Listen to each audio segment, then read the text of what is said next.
नमस्कार विद्यार्थी मित्रांनो, आपल्या सर्वांचे स्वागत आहे ऑल एक्झाम अपडेट्स बाय अक्षय या यूट्यूब चॅनलवर. आज आपण बघणार आहे जाहिरात क्रमांक 17/2026. तेच म्हणजे महाराष्ट्र गट क सेवा संयुक्त पूर्व परीक्षा 2026च्या जाहिरातीबाबत. ही महाराष्ट्र शासन विविध विभागामार्फत खालील संवर्गातील एकूण 2619 पदांसाठी पदभरती महाराष्ट्र लोकसेवा आयोगामार्फत घेण्यात येणार आहे.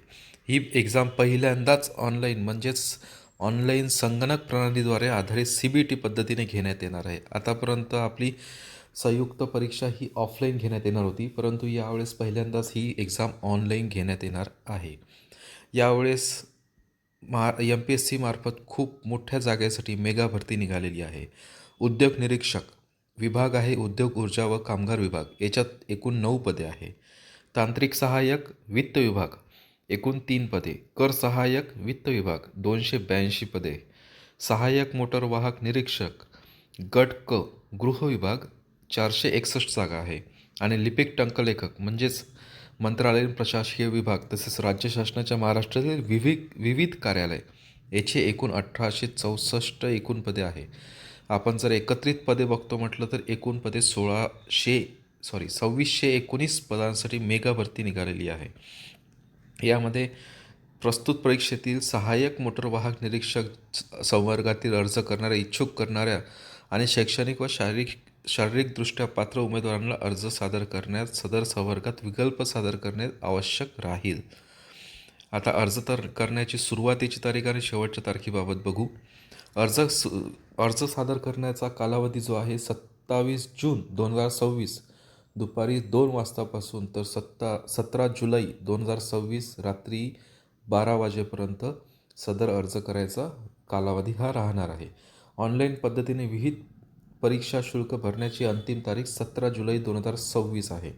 तसेच स्टेट बँकेमध्ये चलन भरण्याची तारीख ही 19 जुलै 2026 आहे. म्हणजेच आपल्याला 17 जुलैच्या पहिले चलन जनरेट करावं लागेल, तर आपण ते 19 तारखेला भरू शकणार आहे. आणि चलनाद्वारे परीक्षा शुल्क बँकेमध्ये भरण्याची अंतिम तारीख 20 जुलै आहे.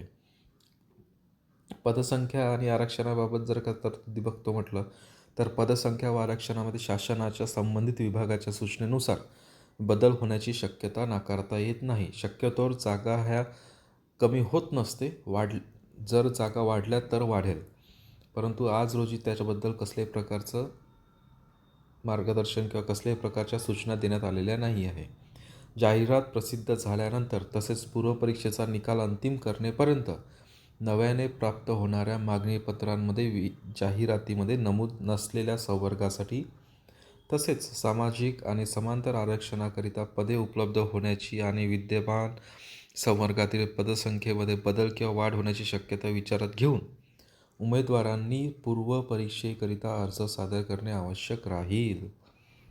आता या ज्या तरतुदी आहे, पूर्वपरीक्षा निकाल अंतिम करणेपर्यंत कालावधीपर्यंत शासनाकडून सुधारित अतिरिक्त स्वतंत्र मागणीपत्राद्वारे प्राप्त होणाऱ्या सर्व संवर्गातील पदे पूर्व परीक्षेच्या निकालासाठी विचारात घेण्यात येईल. अशाच प्रकारच्या खूप जास्त आपल्या अटी व शर्ती आहे, त्या आपण वाचू शकतो. महिलांसाठी आरक्षण पदांकरिता दावा करणाऱ्या उमेदवारी महिला आरक्षण लाभ घ्यावयाचा असल्यास त्यांनी अर्जामध्ये न चुकता महाराष्ट्र अधिवासी म्हणजेच डोमिसाईल सर्टिफिकेट आपला असण्याबाबत तसेच अनुसूचित जाती जमाती वगळून इतर सर्व मागास प्रवर्गातील महिलांसाठी नॉन क्रिमिलियरमध्ये मोडत असल्यास स्पष्टपणे दावा करणे आवश्यक आहे. आता महत्त्वाची अट म्हणजे आर्थिकदृष्ट्या दुर्बल घटकांसाठी आहे. तेच म्हणजे त्यांनी उमेदवारांकरिता शासन निर्णय सामान्य प्रशासनचा जो आहे 31 मे 2021चा त्या आणि तदनंतर शासन संदर्भात वेळोवेळी निर्गमित केलेल्या आदेशानुसार कारवाई करण्यात येईल. आर्थिकदृष्ट्या दुर्बल घटकांमध्ये म्हणजेच EWSचा दावा केलेल्या उमेदवारांना सन 2026-27 या आर्थिक वर्षाचे व सदर संयुक्त पूर्वपरीक्षेच्या दिनांकापूर्वीचे म्हणजे 27 सप्टेंबर 2026 पूर्वीचे आर्थिक दुर्बल घटक म्हणजे EWS प्रमाणपत्र असणे आवश्यक आहे. त्यानंतर नॉन क्रिमिलियरसाठी पण तीच अट आहे की 27 सप्टेंबर 2026 पूर्वीचे नॉन क्रिमिलियर असणे गरजेचे आहे. त्यामध्ये येस किंवा नो आपल्याला ते सिलेक्ट करावं लागणार आहे आणि अपलोड पण करावं लागणार आहे. खेळाडूच्या आरक्षणाबाबत विहित जो आपला खेळाडूचे आरक्षण जे आहे शासन निर्णय 1 जुलै 2016 सोबतचे परिशिष्ट क नुसार आपल्याला अर्ज सादर करावा लागणार आहे. त्यानंतर दिव्यांग आरक्षण जो आहे तो 29 मे 2019च्या शासन निर्णयानुसार व तसेच 31 जुलै 2025च्या शासन निर्णयानुसार आपली कार्यवाही करण्यात येईल साठी आरक्षणाबाबत. त्यानंतर आपण दिव्यांगासाठी असलेले बघत आहे. त्यानंतर आपण बघूया दिव्यांग तपशील विधी ग्राह्य होण्याकरिता दिव्यांग उमेदवारांना पुढील कारवाई करणे आवश्यक आहे. स्वावलंबी पोर्टलवर त्यांचं दिव्यांग प्रमाणपत्र अपलोड करणे गरजेचं आहे. त्यानंतर आपण दिव्यांग उमेदवार लेखनिक आणि अथवा अनुग्रह कालावधीबाबत त्याचा जो नमूद आहे ते 5 ऑक्टोबर 2021च्या अन्वये जारी करण्यात येणार आहे. त्यानंतर अनाथ आरक्षणासाठी 10 मे 2023चा शासन निर्णय हा ग्राह्य धरण्यात येणार आहे. माजी सैनिकासाठी पण उमेदवार स्वतः माजी सैनिक असल्यास त्यानेच त्याबाबत स्पष्टपणे दावा करणे आवश्यक आहे. अन्यथा त्यास माजी सैनिकाचा अनुज्ञेय असलेला लाभ मिळणार नाही. माजी सैनिकांकरिता आरक्षणासंदर्भात तरतुदी शासनाकडून वेळोवेळी जारी करण्यात येणाऱ्या आदेशानुसार असतील.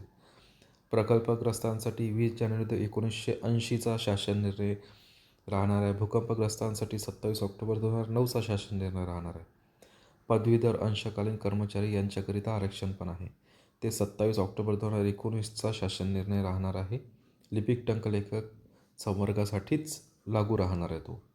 वेतन श्रेणी जर बघतो म्हटलं तर उद्योग निरीक्षक किंवा उद्योग संचालन यासाठी S13 म्हणजे 35,400 ते 1,12,400 अधिक महागाई भत्ता व नियमाप्रमाणे देय भत्ते राहील. तांत्रिक सहाय्यक विमा संचालनाय हे आहे S10. त्याचा जो श्रेणी आहे ते 29,200 ते 92,300 अधिक महागाई भत्ता व नियमाप्रमाणे देय इतर भत्ते. कर सहाय्यक S8 25,500 ते 81,100 अधिक महागाई भत्ते व नियमाप्रमाणे देय भत्ते राहील. लिपिक टंकलेखक S6 19,900 ते 63,200 अधिक महागाई भत्ता व नियमाप्रमाणे देय इतर भत्ते. सहाय्यक मोटर वाहकसाठी S14 म्हणजेच 38,600 ते 1,22,800 अधिक महागाई भत्ता व नियमाप्रमाणे देय भत्ते राहील. पात्रता जे आहे ते भारतीय नागरिकत्व पाहिजे. वयोमर्यादा जे आहे ते कॅटेगरीनुसार वेगळे वेगळे आहे. ही 1 ऑक्टोबर 2026 च्या नुसार आपण वयोमर्यादा हे ग्राह्य धरण्यात येणार आहे. याच्यामध्ये आपल्याला वयोमर्यादा दिलेली आहे. सर्व उमेदवारांना 19 वर्ष किंवा 18 वर्ष हे सुरुवातीचे वय आहे. अमागासवर्गीयांसाठी 38, उद्योग निरीक्षकांसाठी, तांत्रिक सहाय्यकसाठी 38, कर सहाय्यकसाठी 38, लिपिक टंकलेखक 38, सहाय्यक मोटर 38. खेळाडूंसाठी 43 वर्ष आहे. माजी सैनिकासाठी 38 वर्ष सेवा प्लस 3 वर्षे सर्वांसाठी आहे. मागासवर्गीयांसाठी 43 वर्ष सेवा प्लस 3 वर्षे असे आहे. शैक्षणिक अर्हता बघतो म्हटलं तर हे महत्त्वाचे आहे. उद्योग निरीक्षक गट क संवर्ग वगळता इतर संवर्गातील मान्यताप्राप्त विद्यापीठाची पदवी किंवा महाराष्ट्र शासनाच्या पदवी समतुल्य म्हणून मान्य केलेले अर्हता राहील. उद्योग निरीक्षक गट क संवर्गासाठी शैक्षणिक अर्हता खालीलप्रमाणे आहे. त्यांनी अभियंतामधील स्थापत्य अभियंता तसेच स्थापत्य अभियंत्रिकीमधील विषयांच्या गटांशी संलग्न असलेले वास्तुविद्या, नगररचना इत्यादी विषयांव्यतिरिक्त किंवा तंत्रविज्ञानामधील किमान पदविका किंवा विज्ञान शाखेतील सांविधिक विद्यापीठाची पदवी असणे गरजेचे आहे. तिसरा आहे सहाय्यक मोटर वाहन निरीक्षक संवर्गासाठी खालील अर्हता राहणार आहे. त्यांनी महाराष्ट्र राज्याचे जे आहे SSC पास असणे किंवा महाराष्ट्र शासनाचे SSCच्या समतुल्य म्हणून घोषित केलेली अर्हता राहणार आहे. त्यामध्ये त्यांनी 3 वर्षाची पदविका म्हणजेच डिप्लोमा असणे गरजेचे आहे. त्यामध्ये ऑटोमोबाईल इंजिनिअरिंग किंवा मेकॅनिकल इंजिनिअरिंगमध्ये 3 वर्षाची पदविका म्हणजेच डिप्लोमा असणे गरजेचे आहे. किंवा ऑटोमोबाईल इंजिनिअरिंग आणि मेकॅनिकल इंजिनिअरिंग यामध्ये डिग्री जरी असेल तरी पण चालेल. त्यामध्ये खालील अर्हता समतुल्य शैक्षणिक अर्हता दिलेला आहे. म्हणजेच आपण diploma in production in technology, production engineering, diploma in machine tools maintenance, diploma in fabrication आणि erection, plant engineering, mechanical engineering, automobile engineering याची डिग्री किंवा डिप्लोमा असणे खूप गरजेचे आहे. त्यानंतर सहाय्यक मोटर निरीक्षणासाठी अनुभव हा देण्यात आलेला आहे. याच्यामध्ये लायसन असणे गरजेचे आहे. त्यानंतर आपण जर का सहाय्यक मोटर वाहन निरीक्षकसाठी संवर्गासाठी शारीरिक अर्हता पण दिलेली आहे.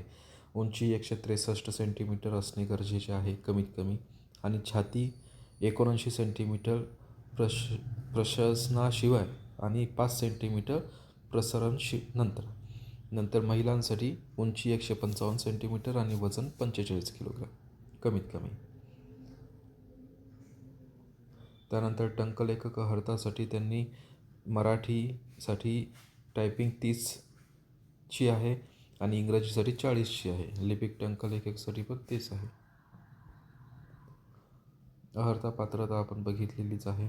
त्यानंतर निवड प्रक्रिया जी आहे हे प्रिलिम एक्झाम झाल्यानंतर मेन्स राहील. मेन्स म्हणजे संयुक्त एक्झाम झाल्यानंतर संयुक्त पूर्व एक्झाम पहिले राहील, त्यानंतर संयुक्त मुख्य एक्झाम, त्याच्यानंतर 400 मार्कानंतर मुख्य परीक्षा ही 400 गुणाची राहणार आहे. संयुक्त पूर्व परीक्षा ही 100 गुणाची राहणार आहे. त्यानंतर सहाय्यक मोटरसाठी संयुक्त मुख्य परीक्षा ही स्वतंत्र घेण्यात येणार आहे. संयुक्त पूर्व परीक्षा सर्व पदांसाठी एकच राहणार आहे. त्यानंतर कम्प्युटर बेस्ड CBT टेस्ट राहणार आहे पहिल्यांदा. त्याच्यानंतर आपले जे मार्क आहे ते नॉर्मलाइज केले जाणार आहे. आन्सर की पण आपली सर्व सत्राची परीक्षा पूर्ण झाल्यानंतर आन्सर की पण प्रसिद्ध होणार आहे. मुख्य परीक्षेचा प्रवेश जो आहे तो पण याच्यामध्ये दिला आहे. अर्ज करण्याचे टप्पे पण दिलेले आहे. KYC असणे गरजेचे आहे, अनिवार्य करणार आहे. करस्पॉन्डंट ॲड्रेस पण खूप गरजेचा आहे.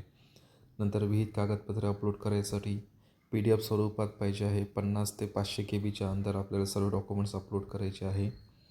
त्यानंतर जर का आपण परीक्षा शुल्क बघतो म्हटलं, परीक्षा फी बघतो म्हटलं, तर संयुक्त पूर्व परीक्षाचं फी जे आहे ते 394 अमागाससाठी आहे. मागासवर्गीय अनाथसाठी 294 आहे. माजी सैनिकासाठी फक्त गट क संवर्गासाठी 44 रुपये आहे. मुख्य परीक्षेची फी 544, अमागाससाठी बाकीच्यांसाठी 344 आहे.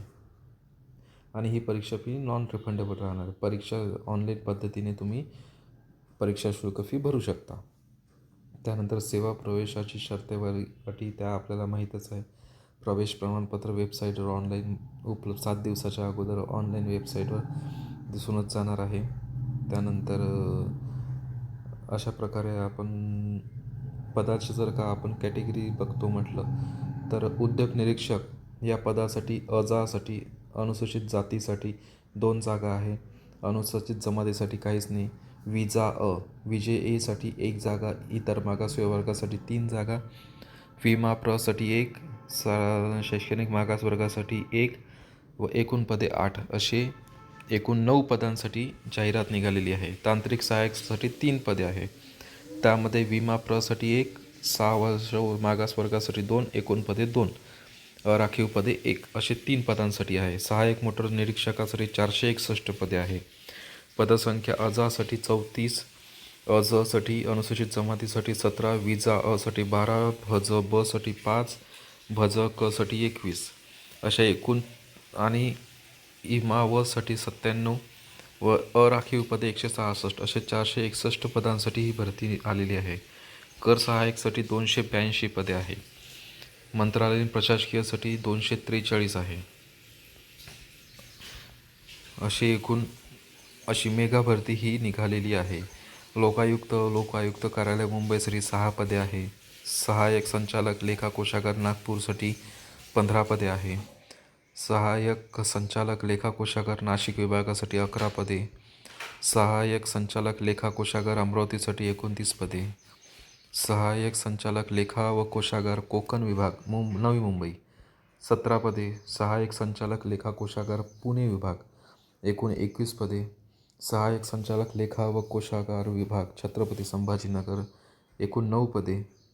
सहाय्यक संचालक स्थानिक निधी लेखा परीक्षा छत्रपती संभाजीनगर एकूण 1 पद आहे. नागपूरसाठी 3 पदे. सहसंचालक स्थानिक निधी लेखा परीक्षण कोकण विभाग 2 पदे. नंतर संचालक विमा संचालन मुंबई एकूण 7 पदे. शिवाय. महासमादेशक कार्यालय होमगार्ड मुंबई मुख्यालय बृहन्मुंबई बाहेरील कार्यालयातील 4 पदे. महासमादेशक कार्यालय होमगार्ड मुख्यालय बृहन्मुंबई 2 पदे. पोलीस महासंचालक कार्यालय शहर लिपिक संवर्ग 69 पदे. नंतर विधी व न्याय विभागासाठी सरकारी वकिलाचे कार्यालय मान्य उच्च न्यायालय मूळ शाखा मुंबई 10 पदे. सरकारी वकिलाचे कार्यालय मान्य उच्च न्यायालय अपील शाखा मुंबई 9 पदे. सरकारी वकिलांचे कार्यालय अपील शाखा रिट सेल मान्य उच्च न्यायालय मुंबई 27 पदे. मुख्य सादरकर्ता अधिकारी यांचे कार्यालय महाराष्ट्र प्रशासकीय प्राधिकरण मुंबई 4 पदे. नंतर विधी व न्याय विभाग छत्रपती संभाजीनगर याचे 33 पदे. निबंधक भागीदार संस्था महाराष्ट्र राज्य मुंबई बृहन्मुंबई 5 पदे. निबंधक भागीदार संस्था महाराष्ट्र राज्य मुंबई 2 पदे. सरकारी वकील नगर दिवाणी न्यायालय मुंबई 7 पदे. महाप्रशासकीय शासकीय दिवस 2 पदे. अशा प्रकारे सरकारी अभिव्यक्ता ओम मुंबई नमः 4 पदे. शिवाय. नंतर जिल्हाधिकारी कार्यालय मुंबई 8 पदे. क्लरिकलसाठी या सर्व पदांची जाहिरात दिलेली आहे. मुंबई उपनगर 74 पदे. कलेक्टर ऑफिस रायगड 23 पदे. जिल्हाधिकारी कार्यालय नाशिक 26 पदे. जिल्हाधिकारी कार्यालय धुळे 8. जिल्हाधिकारी कार्यालय नंदुरबार 16. जिल्हाधिकारी कार्यालय जळगाव 25. अहिल्यानगरसाठी 23. सांगली 35. छत्रपती संभाजीनगर 10. जालना 22. अमरावती 23. नंतर बुलढाणासाठी 22. अकोल्यासाठी 10. वाशिमसाठी 10. त्यानंतर यवतमाळसाठी 17. नागपूरसाठी 14. वर्धासाठी 19 पदे. भंडारा 10. गोंदिया 5. चंद्रपूर 35. गडचिरोली 17. नंतर अधीक्षक अभियंता नांदेड प्रादेशिक विद्युत मंडळ नांदेड 2. सार्वजनिक बांधकाम मंडळ 7. त्यानंतर अधीक्षक अभियंता सार्वजनिक बांधकाम मंडळ यवतमाळ एकूण 9. अकोला 5. छत्रपती संभाजीनगर 7. नवी मुंबई 1. नागपूरसाठी 22. गडचिरोलीसाठी 14. चंद्रपूरसाठी 13. छत्रपती संभाजीनगरसाठी 4. अप्पर आयुक्त आदिवासी विभाग ठाणे 48 पदे. मुंबई 4. मुंबई 1. महाराष्ट्र राज्य साहित्य व संस्कृती मंडळ मुंबई 1. संचालक पर्यटन संचालक मुंबई 3. अप्पर कामगार आयुक्त नागपूर विभाग 10. त्यानंतर कामगार आयुक्त मुंबई 39. संचालक बाष्परे संचालन मुंबई 6 पदे. संचालक बाष्पके संचालन बृहन्मुंबई क्षेत्राबाहेरील पदे 2. संचालक औद्योगिक सुरक्षा व आरोग्य संचालन मुंबई एकूण 5. उद्योग संचालक पुणे विभाग 6. उद्योग संचालनालय छत्रपती संभाजीनगर 3. मुंबईसाठी 5. त्यानंतर अर्थ व सांख्यिकी संचालनालय बृहन्मुंबई क्षेत्राबाहेर 9. सहकार आयुक्त व निबंधक सहकारी संस्था 23 पदे पुण्यासाठी बरं. विभागीय सहनिबंधक सहकारी संस्था मुंबई एकूण 16. त्यानंतर आपण बघतो म्हटलं तर विभागीय कोकण विभाग नवी मुंबई 6 पदे. विभागीय सहनिबंधक नाशिक विभाग 25 पदे. विभागीय सहनिबंधक सरकारी संस्था पुणे विभाग 14 पदे. विभागीय सहनिबंधक कोल्हापूर विभाग 11 पदे. त्यानंतर छत्रपती संभाजीनगर विभाग 43 पदे. विभागीय सहनिबंधक लातूर विभाग 38 पदे. अमरावती विभाग 14 पदे. नागपूर विभाग 18 पदे. कोल्हापूर 16. मुंबई 10. पुणे 11 पदे.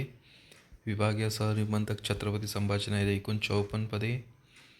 विभागीय सहनिबंधक नाशिक विभाग 33 पदे. रेशीम संचालनालय नागपूर 3. संचालक व्यवसाय शिक्षक व प्रशासकीय संचालनालय महाराष्ट्र राज्य मुंबई 10 पदे. त्यानंतर मुलुंड मुंबई 2. मुंबई 25, बृहमुंबई क्षेत्राबाहेरील मुंबई 59, नाशिक विभाग 55, पुणे विभाग 32, छत्रपती संभाजीनगर 64, अमरावती 30, नागपूर 12 पदे आहे. ओम नमः शिवाय. अशा प्रकारे त्यांनी हँडिकॅपसाठी पण याच्यात अर्हता दिलेली आहे. वित्त व न्याय विभागासाठी वगैरे शासन निर्णय जारी करण्यात आलेले आहे, त्यात ते दिलेले आहे. अशा प्रकारे ही आपली जी MPSC मार्फत घेण्यात येणाऱ्या मेगा पदभरतीबाबत जाहिरात आपण सांगण्यात आलेली आहे. ही जाहिरात डिस्क्रिप्शन बॉक्समध्ये पण जोडण्यात आलेली आहे. कृपया सर्व विद्यार्थ्यांनी आपला फॉर्म लवकरात भरून आपली उमेदवारी निश्चित करावी व तसेच एक्झाम फॉर्म कसा भरायचा याचा स्वतंत्र व्हिडिओ करण्यात येणार आहे. धन्यवाद. अशाच प्रकारच्या नवनवीन अपडेट्ससाठी चॅनलला सबस्क्राईब करा आणि लाईक करा. धन्यवाद. जय हिंद.